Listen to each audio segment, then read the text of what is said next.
Bismillahirrahmanirrahim. Assalamualaikum warahmatullahi wabarakatuh. Bagaimana kabar hari ini? Mudah-mudahan kita semua dalam keadaan sehat walafiat. Perkenalkan, nama saya Marleni, NIM 182121006, kelas 3B Pendidikan Bahasa dan Sastra Indonesia, Fakultas Pendidikan Ilmu Sosial Bahasa dan Sastra, Institut Pendidikan Indonesia Garut.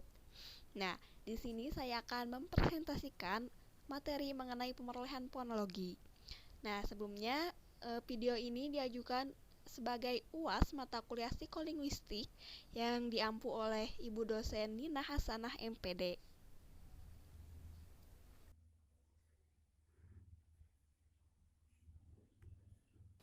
Baik, langsung saja kepada materinya mengenai pemerolehan fonologi.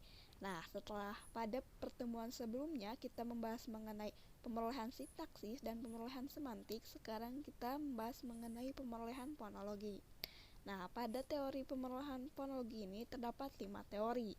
Pertama, teori struktural universal, yang kedua, teori generatif struktural universal, yang ketiga, teori proses fonologi alamiah, keempat, teori prosodi akustik, dan kelima, teori kontras dan proses. Langsung saja pada teori yang pertama, yaitu teori struktural universal. Teori struktural universal ini dikemukakan dan dikembangkan oleh Jacobson pada tahun 1968. Nah, Jacobson ini menjelaskan bahwasannya pemerolehan fonologi ini berdasarkan struktur-struktur universal linguistik, yakni hukum-hukum struktural yang mengatur setiap perubahan bunyi. Nah, pada teori ini, Jacobson menyimpulkan 2 tahap pemerolehan fonologi. Pertama, tahap pembabelan prabahasa, yang kedua tahap pemerolehan bahasa murni. Baik, yang pertama, tahapan pembabelan prabahasa. Pembabelan atau membabel merupakan suatu bentuk latihan pada seorang bayi dan mempunyai hubungan erat dengan seluruh proses pemerolehan fonologi untuk mencerminkan kata-kata yang diucapkan oleh orang dewasa. Jadi, membabel adalah suatu latihan peniruan yang akan bergerak maju sampai vokalisasi spontan tercapai. Nah, pada tahap membabel, bayi hanya melatih alat vokal dengan mengeluarkan bunyi tanpa adanya tujuan tertentu mengeluarkan bunyinya itu tanpa ada tujuan untuk berkomunikasi. Berbeda dengan tahap pemerolehan bahasa. Nah, pada tahap pemerolehan bahasa sebenarnya itu bayi mengikuti suatu pemerolehan bunyi yang relatif universal dan tidak berubah. Nah, dari kedua tahapan pemerolehan bahasa ini ada suatu masa yang tidak ada kegiatan di antara kedua tahapan pemerolehan fonologi itu. Nah, masa itu disebut masa senyap, di mana masa senyap ini yaitu masa yang menunjukkan tidak adanya kesinambungan di antara tahap membabel dan tahap pemerolehan bahasa. Nah, banyak pakar psikolinguistik juga yang setuju dengan teori Jacobson ini dibuktikan dengan beberapa bukti. Bukti yang pertama yaitu bunyi L dan R muncul pada tahap membabel, kemudian hilang pada tahap mengeluarkan bunyi bahasa yang sebenarnya. Nah, ketika pada tahap membabel bunyi L dan R itu muncul, nah, kemudian hilang pada tahap mengeluarkan bunyi yang sebenarnya. Namun, jangan khawatir, bunyi L dan R ini akan muncul kembali pada anak ketika usia 3,5 tahun sampai 5 tahun. Nah, bukti yang kedua, bayi yang pekak atau mengalami gangguan dalam pendengarannya ketika membabel ini sebenarnya sama seperti bayi pada umumnya. Namun, setelah pada tahap membabel selesai, bayi ini akan berhenti mengeluarkan bunyinya. Hanya berhenti pada tahap membabel saja. Bukti yang ketiga yaitu menurut penelitian Post dan Preston pada tahun 1972. tentang VOT atau Voice Onside Time, yaitu waktu antara pelepasan bunyi hambat dan bergetarnya pita suara. Nah, VOT pada konsonan D dan T itu tidak sama pada tahap membabel dengan VOT pada tahap mengeluarkan bunyi bahasa yang sebenarnya. Selanjutnya, ada beberapa hal penting juga yang disampaikan pada teori ini, yaitu sebenarnya yang diperoleh bayi bukanlah bunyi satu demi satu, melainkan berupa oposisi dan kontras-kontras fonem atau fitur-fitur yang berkontras. Hal ini disebabkan karena perkembangan bayi itu bergerak dari bentuk yang sederhana kepada bentuk yang kompleks dan rumit. Kemudian Jacobson juga meramalkan gitu, konsonan hambat akan dahulu diperoleh daripada frikatif dan afrikatif. Contohnya, bayi akan lebih dahulu membunyikan bunyi konsonan D daripada konsonan F gitu. Kemudian menurut Jacobson, bunyi terakhir yang diperoleh bayi itu adalah likuida L dan R dan bunyi luncuran Y dan W. Selanjutnya, kumpulan data yang dikumpulkan oleh Vakar menunjukkan bahwa anak-anak lebih dahulu dapat membunyikan konsonan B, konsonan V, konsonan D, dan konsonan T daripada bunyi konsonan F dan S. Nah, hal ini dapat dilihat dari contoh, yaitu kata fish yang menggunakan kata F, menggunakan konsonan F diucapkan menjadi fish gitu. Jadi F-nya itu diganti dengan F-nya itu diganti dengan V gitu. Selanjutnya, perolehan bunyi konsonan dimulai dari bunyi bibir seperti bunyi konsonan P gitu, sedangkan bunyi vokal dimulai dengan suatu vokal lebar seperti A. Kemudian muncullah gitu ucapan anak dari konsonan P dan vokal A menjadi pa. Nah, kemudian berulang menjadi papa. Seperti itu. Nah, kemudian menurut Jacobson gitu, yang menentukan urutan munculnya bunyi-bunyi adalah seringnya bunyi itu muncul dalam bahasa dunia. Nah, jika suatu bunyi itu sering muncul dalam bahasa dunia, maka bunyi itu akan lebih dahulu muncul dalam ucapan anak-anak, meskipun bunyi itu jarang muncul ataupun jarang didengar oleh anak-anak. Itu menurut Jacobson. Teori yang kedua adalah teori generatif struktural universal. Nah, teori generatif struktural universal ini dikembangkan oleh Moskowitz pada tahun 1970-1971. Nah, teori ini merupakan perluasan gitu dari teori sebelumnya gitu, yaitu teori struktural universal. Nah, Moskowitz ini menyebutkan yang menonjol dari teori ini adalah penemuan konsep dan pembentukan hipotesis yang berupa rumusan-rumusan dibentuk oleh anak-anak berdasarkan data linguistik utama, yaitu kata dan kalimat yang didengarnya sehari-hari. Nah, ketika tadi pada teori yang pertama yang menunjukkan bahwa munculnya bunyi itu dilihat dari seringnya bunyi itu muncul dalam bahasa dunia gitu. Sedangkan pada teori ini menyebutkan bahwa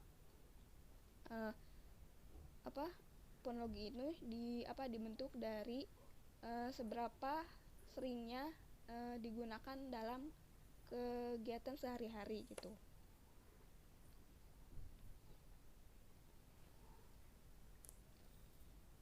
Nah, menurut teori generatif struktural universal ini, dalam proses pemerolehan bahasa anak-anak, sebenarnya anak-anak ini menemukan konsep-konsep serta menerapkan konsep itu untuk menciptakan bahasanya gitu. Jadi proses ini terjadi berulang-ulang dan setiap kali bahasanya semakin mendekati bahasa dari orang dewasa gitu. Nah, proses pemerolehan fonologi berdasarkan teori yang kedua ini dapat dianalogikan pada kotak-kotak yang terdapat pada PPT ini. Nah, yang berawal dari data linguistik sebagai masukan. Nah, ketika data masukan itu tidak sering muncul, maka data ini akan dilupakan. Nah, namun ketika kata atau bunyi-bunyi itu sering muncul, maka data itu akan masuk ke kotak yang kedua, menjadi data yang diingat lebih lama. Nah, namun ketika data ini sering gitu diingat, maka bunyi atau kata-kata ini akan maju lagi kepada kotak yang ketiga, di mana bunyi atau data itu dapat diingat semakin lama. Nah, setelah itu masuklah pada kotak yang keempat ketika bunyi-bunyi atau data-data ini sering muncul. Kemudian data yang sering muncul ini akan diingat terus, kemudian keluarlah data linguistik ini sebagai keluaran atau sebagai bunyi yang dikeluarkan oleh anak-anak. Nah, selanjutnya yang ketiga adalah teori proses fonologi alamiah. Nah, teori proses fonologi alamiah ini dikembangkan oleh David Stem pada tahun 1972-1973.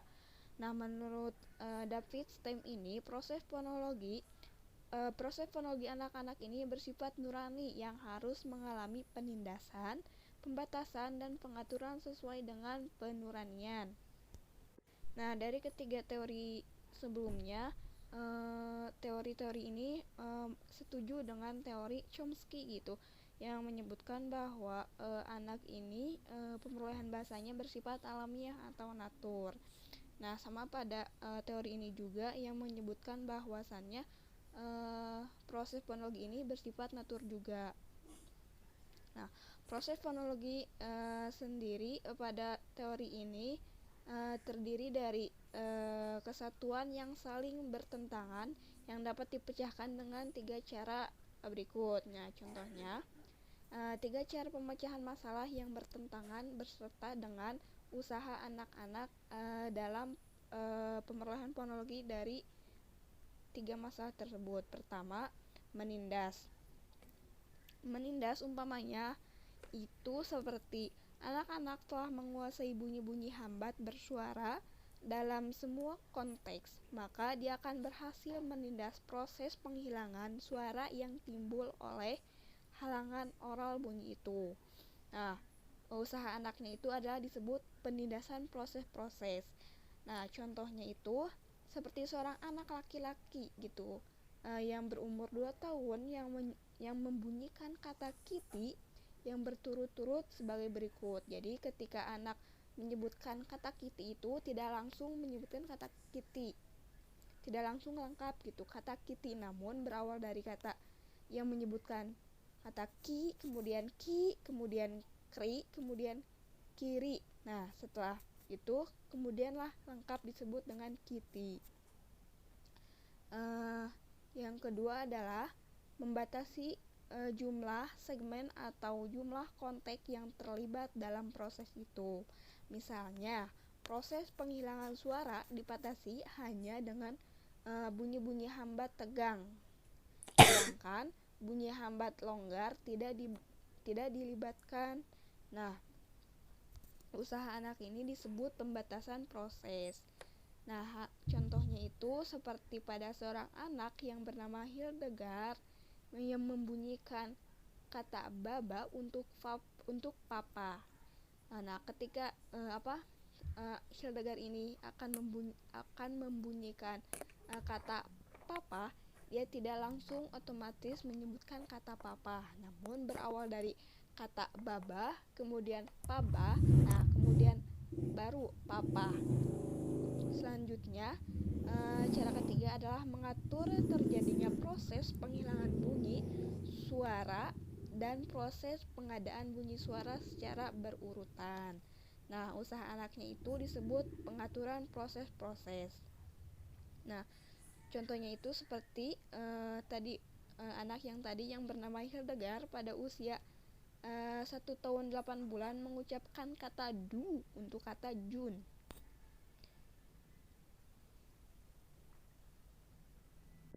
Nah, selanjutnya teori keempat yaitu teori prosodi akustik. yang dikembangkan oleh Watterson pada tahun 1976. Nah, pada tahun 1970, Watterson ini berpendapat bahwa pemulihan bahasa adalah suatu proses sosial, sehingga kajiannya lebih tepat dilakukan di rumah dalam konteks sosial yang sebenarnya daripada pengkajian data-data eksperimen atau apalagi untuk mengetahui pemulihan fonologi. Nah, ketika tadi pada teori sebelumnya menyebutkan bahwa proses pemulihan fonologi ini bersifat natural. Nah, pada teori ini berpendapat bahwa pemulihan bahasa ini adalah suatu proses sosial gitu yang lebih tepat dilakukan di rumah seperti itu. Nah, menurut teori ini dalam proses pemulihan fonologinya itu mula-mula anak itu memperhatikan lingkungannya, terus mengamati persamaan dan perbedaan yang penting baginya dalam lingkungan itu. Nah, pada saat anak-anak mulai menyadari bahwasannya ucapan yang didengarnya ada hubungannya gitu dengan benda ataupun peristiwa dalam lingkungannya, ketika pada tahap pemulaan bayi itu hanya menerima dan mengamati bunyi-bunyi itu mempunyai arti baginya. Kemudian Watterson juga menemukan ada hubungan antara bentuk ucapan anak-anak dengan fitur-fitur bentuk ucapan orang dewasa. Seperti anak-anak hanya mengucapkan kembali bagian ucapan yang memakan waktu kurang dari 0,2 detik, dan bagian yang diucapkan kembali adalah elemen vokal dan konsonan yang mencapai artikulasi kuat. Teori yang selanjutnya adalah teori kontras dan proses, di mana teori kontras dan proses ini dikembangkan atau diperkenalkan oleh Ingram pada tahun 1974-1979, di mana menurut Ingram anak-anak memperoleh sistem fonologi orang dewasa dengan cara menciptakan strukturnya sendiri. Nah, kemudian mengubah struktur ini jika pengetahuan mengenai sistem orang dewasa ini semakin baik. Nah, proses pemerolehan fonologi anak-anak ini dapat dianalogikan pada diagram yang berwarna biru pada PPT. Nah, yang berawal dari kata orang dewasa, setelah kata orang dewasa masuk ke dalam sistem anak-anak, setelah masuk sistem kemudian anak-anak mengeluarkan suara atau mengeluarkan bunyi disebut kata anak-anak. Nah, pada sistem anak-anak ini dapat diuraikan kembali pada diagram yang di bawahnya yang berwarna orange. Nah, yang berawal dari kata orang dewasa ini masuk ke sistem anak-anak. Sistem anak-anak ini yang pertama itu persepsi, di mana persepsi ini masuk ke dalam daftar bunyi dan suku kata orang dewasa. Kemudian setelah persepsi masuk ke organisasi, di mana organisasi ini berisikan daftar bunyi dan suku kata yang berkontras. Setelah masuk persepsi dan organisasi barulah ke pengeluaran, di mana daftar bunyi dan suku kata yang dikeluarkan oleh anak-anak.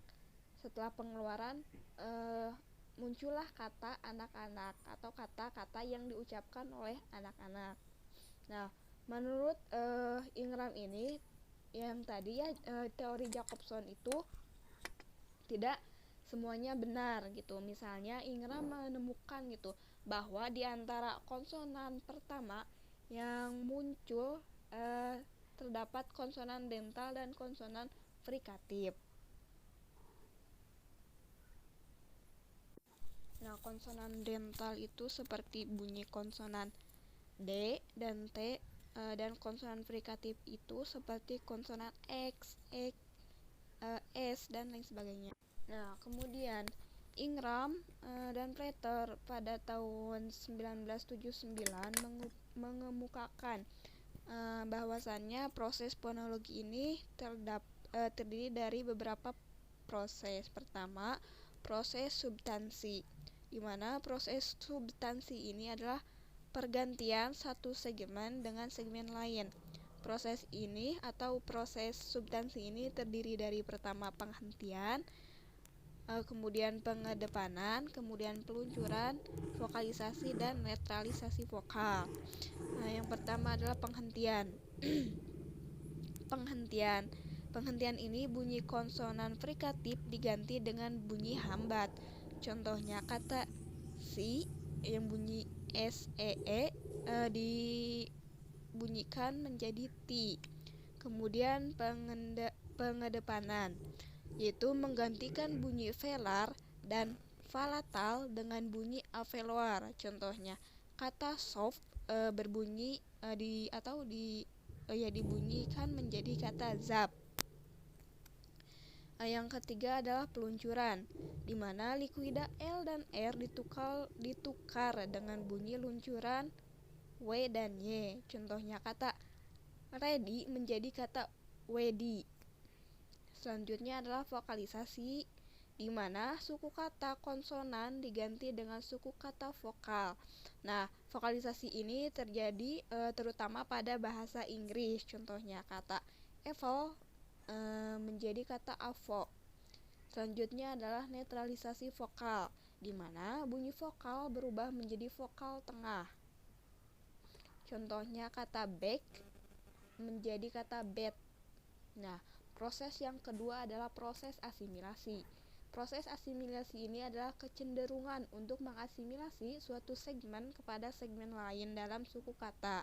Nah, proses asimilasi ini terdiri dari pertama penyuaraan, di mana bunyi konsonan cenderung disuarakan jika muncul di depan satu vokal dan tidak disuarakan apabila muncul di akhir suku kata.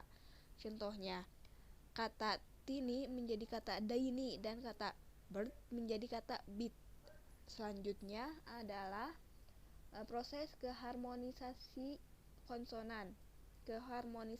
konsonan, di mana bunyi konsonan cenderung berasimilasi satu sama lain pada pola yang sering muncul, yaitu pertama, pola konsonan afikal cenderung berasimilasi dengan konsonan velar yang berdekatan.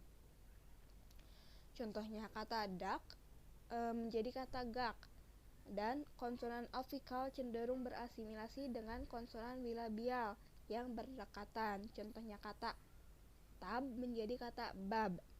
Nah, proses asimilasi yang ketiga adalah asimilasi vokal progresif, di mana satu vokal yang tidak mendapatkan tekanan suara diasimilasi kepada vokal yang mendapatkan tekanan suara yang muncul di depan dan di belakangnya. Contohnya, kata hammer menjadi kata hama.